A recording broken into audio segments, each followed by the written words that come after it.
Is coffee good or bad for you?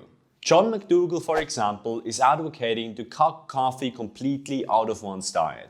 Michael Greger, on the other hand, says that coffee to some degree could even be good for you. So let's take a closer look at coffee. Coffee is beans mixed with water. Well, not exactly beans. To be more precise, it is seeds. And those seeds are high in antioxidants, and antioxidants are the bad boys that fight DNA damage in our bodies. In fact, coffee is one of the highest sources of antioxidants in the standard American diet. Now here's what is also true, that coffee does not improve your productivity.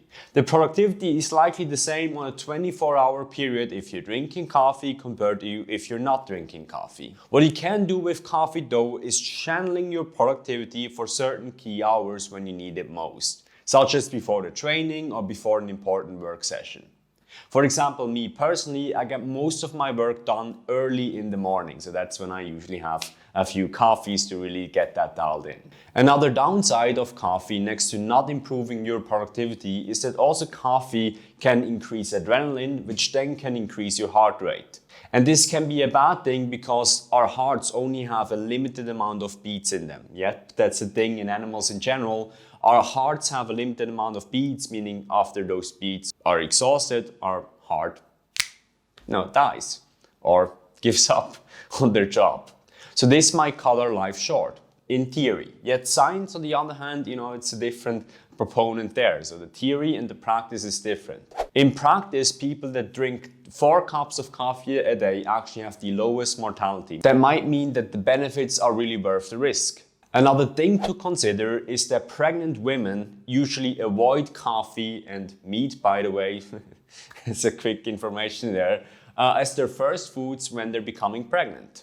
And you might think, Florian, why does it matter? Why does it matter what pregnant women don't eat or don't drink? The reason it matters is because pregnant women avoid coffee or meat in that previous example because it can induce morning sickness.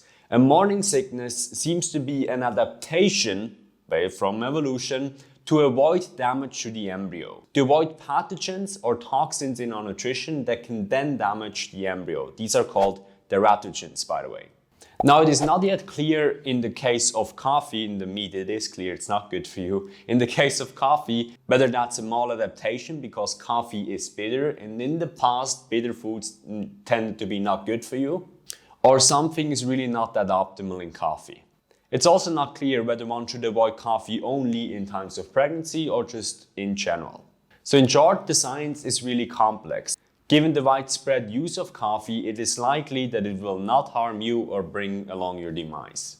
The science is clear there on the meat front, which unfortunately is still widespread there as well. Overall, me personally, I'm a coffee lover. I'm not yet sure if this is a bad thing. So if you like this video, don't forget to smash the like button. If you want to see more videos like that, then don't forget to subscribe to this channel. And if you want to get coached by me, I help vegans get in the best shape of their life quickly and sustainably. If you click the link below in the description, you can schedule a free call with me where I can point you in the right direction, show you exactly this is what you're doing right, this is what you're doing wrong, this is the best way to start, this is the best way to move forward, so you can achieve your goal in the fastest way possible while also making it sustainable this time.